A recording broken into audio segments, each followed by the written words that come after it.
হয় শারদীয় দুর্গা পূজালে মাজত মাত্র 2টা দিন বাকি এনে অবস্থাত মৃৎশিল্পীসকলে দুর্গা পূজার মূর্তিত শেষ পরক দিয়াত ব্যস্ত হয়ে পড়েছে এই মুহূর্তে ভিডিও জার্নালিস্টে আপোনালোকক দেখুৱাইছে মৃৎশিল্পীসকলে আসলে কি ধৰণে দুৰ্গা পূজাৰ প্ৰত্যেকটো মূৰ্তিত আসলে শেষ পৰক দিয়াত ব্যস্ত হয়ে পড়েছে এই মুহূৰ্তে আমি দেখুৱাইছো এয়া হাজোৰ দিহিনা একাদি আৰ হয়নাদি আঞ্চলিক দুৰ্গা পূজা এবাৰ 64তম বৰ্ষ গড়াকা এই দুৰ্গা পূজা মৃৎশিল্পীসকলে এই ধৰণে শেষ পৰক দিয়াত ব্যস্ত হৈ পৰিছে এবাৰ 64তম বৰ্ষ গড়াকা এই দুৰ্গা পূজা আসলতে মূৰ্তিসমূহ কেতিয়াকৈ সম্পূৰ্ণ হৈ উঠিব কি ধৰণে নিৰ্মাণ কৰিছে আমি মৃৎশিল্পীজনৰ ওচৰলৈ পুনে পুনে যাব বিচাৰিম আসলতে দাদা আপোনালোকে এই যিটো মূৰ্তি আপোনালোকৰ দুৰ্গা পূজাৰ মূৰ্তি কেতিয়াকৈ সম্পূৰ্ণ হৈ উঠিব যেহেতু 2টা দিন বাকি মাত্ৰ ৰবিবাৰ সোমবাৰে ক্লিয়াৰ হৈ যাব সোমবাৰে 10টা বজাত ক্লিয়াৰ হৈ যাব সোমবাৰে 10টা বজাত ক্লিয়াৰ হ'ব কিমান দিন ধৰি এনেকে ব্যস্ত আছে আপোনালোকে 10-12 দিন এইখন দুৰ্গা পূজাতে আপনি মূৰ্তি বানাইছে না আৰু এখন বনাইছো হৌৰামুৰি এই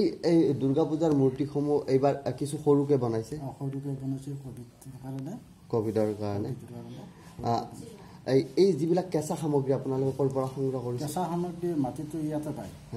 আৰু খেৰ বা হাতটো ইয়াতে কিনিব পায় কিন্তু সমগ্ৰ খৰচ কমিটিয়ে বহন কৰে কমিটিয়ে বহন কৰে আপোনালোকে দুৰ্গা পূজাৰ এই যিবিলাক মূৰ্তি আছে এই মূৰ্তিসমূহৰ শেষ পৰখ এতিয়া দিয়াত ব্যস্ত আপোনালোক সোমবাৰৰ ভিতৰত আপোনালোক সম্পূৰ্ণ কাপোৰ কেতিয়াকৈ ৰবিবাৰে পিন্ধাব হয় ক'ব লাগিব যে আচলতে শেষ পৰখ দিয়াত ব্যস্ত এই ধৰণে মূৰ্তিত দুৰ্গা পূজাৰ মূৰ্তিত আৰু এয়া দিহিনা হয়নাদি আৰু একাদি আঞ্চলিক সাৰ্বজনীন দুৰ্গা পূজা আৰু যিহেতু এইবাৰ কোভিড প্ৰটকল মানি দুৰ্গা পূজাৰ আয়োজনৰ চৰকাৰী নিৰ্দেশনা আছে গতিকে এই দিহিনা হয়নাদি আৰু একাদি আঞ্চলিক যে দুৰ্গা পূজা কি ধৰণে আসলতে উদযাপনৰ বিভিন্ন প্ৰটকল কোভিড প্ৰটকল তেওঁলোকে মানিব সমিতিৰ ওচৰলৈ যাব বিচাৰিম পুনে পুনে আসলে কি ক'ব আসলতে এইবাৰ কোভিড প্ৰটকল আছে চৰকাৰে বিভিন্ন নিয়ম বান্ধি দিছে এই নিয়মসমূহ আপোনালোকে সম্পূৰ্ণ মানি পূজাৰ আয়োজন আমি দিহিনা হয়নাদি আৰু একাদি গোটেই তিনিখন ৰাইজে মিলি বহু বছৰ ধৰি আমি ইয়াতে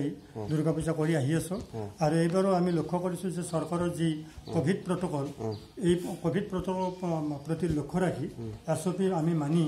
আমি খুব শৃংখলাবদ্ধৰে আমি পূজা চলোৱাৰ কাৰণে ভাবিছোঁ কিন্তু আপোনালোকে দেখিলে গম পাব যে এইবাৰ অলপ দুৰ্বল এইকাৰণে দুৰ্বল যে আমি ৰাজহুৱা যি মঞ্চ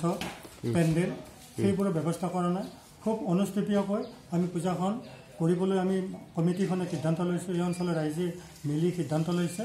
যাতে মানুহ শৃংখলাবদ্ধভাৱে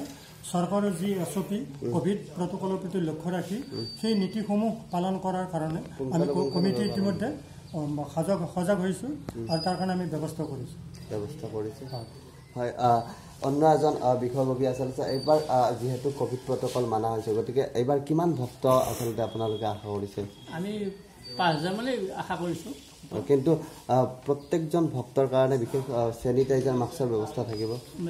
গোটাই ব্যৱস্থা আছে আমাৰ স্যানিটাইজাৰ হ'ব আৰু বা বানি ধুনীয়াকৈ কুমা আৰু ওলা কৰি দিয়া ব্যৱস্থা কৰি দিয়া হয় ক'ব লাগিব যে আচলতে কোভিড যি প্ৰটকল সম্পূৰ্ণভাৱে মানি চলিব আৰু এই ধৰণে দুৰ্গা পূজাৰ আয়োজন হ'ব হাজোৰ দিহিনাৰ যি দিহিনা হয়নাদি আৰু একাদি আঞ্চলিক দুৰ্গা পূজা আৰু এই মুহূৰ্তত পুনৰ ভিডিঅ' জাৰ্নেলিষ্টে দেখুৱাইছে মূৰ্তিৰ শেষ পৰখ দিয়াৰ যি ব্যস্ততা অন্য এজন মৃৎশিল্পীৰ ওচৰলৈ যাব বিচাৰিম কি ক'ব আচলতে আপোনালোক বিগত কিমান দিন ধৰি এই ধৰণে ব্যস্ত আছে প্ৰায় 12 দিনমান হ'ব 12 দিনমান হ'ল এতিয়া আপোনালোক শেষ পৰখ দিয়াত ব্যস্ত আছে আচলতে প্ৰত্যেক বছৰে এই ধৰণে আপোনালোকে দুৰ্গা পূজাৰ মূৰ্তি বনাই এই দিনকেইটা আপোনালোকৰ খুব এটা ব্যস্ততা হয় ভাল লাগেনে বাৰু কি কেনেকুৱা অনুভৱ হয় মানে ব্যস্ততা হয় আৰু বছৰৰ মূৰত আমি ইনাম মানে ব্যস্ততা মানে কোনো দিনে হোৱা নাযায় মানে দুৰ্গা পূজাৰ আগে মানে ব্যস্ততা মনটো ভাল লাগে স্থানীয় যুৱক আপুনি ইয়াৰ স্থানীয় যুৱক হয় ক'ব লাগিব যে এই ধৰণে মূৰ্তি শেষ পৰখ দিয়াত দুৰ্গা পূজাৰ যি মূৰ্তিৰ শেষ পৰখ দিয়াত ব্যস্ত হৈ পৰিছে আৰু এয়া দিহিনা হয়নাদি আৰু একাদি আঞ্চলিক দুৰ্গা পূজাৰ দৃশ্য আমি দেখুৱাইছোঁ এই ধৰণে যিহেতু মাজত মাত্ৰ 2টা দিন বাকী গতিকে এই ধৰণে মৃৎশিল্পীসকলে দুৰ্গা পূজাৰ যি প্ৰত্যেকটো মূৰ্তিত এই ধৰণে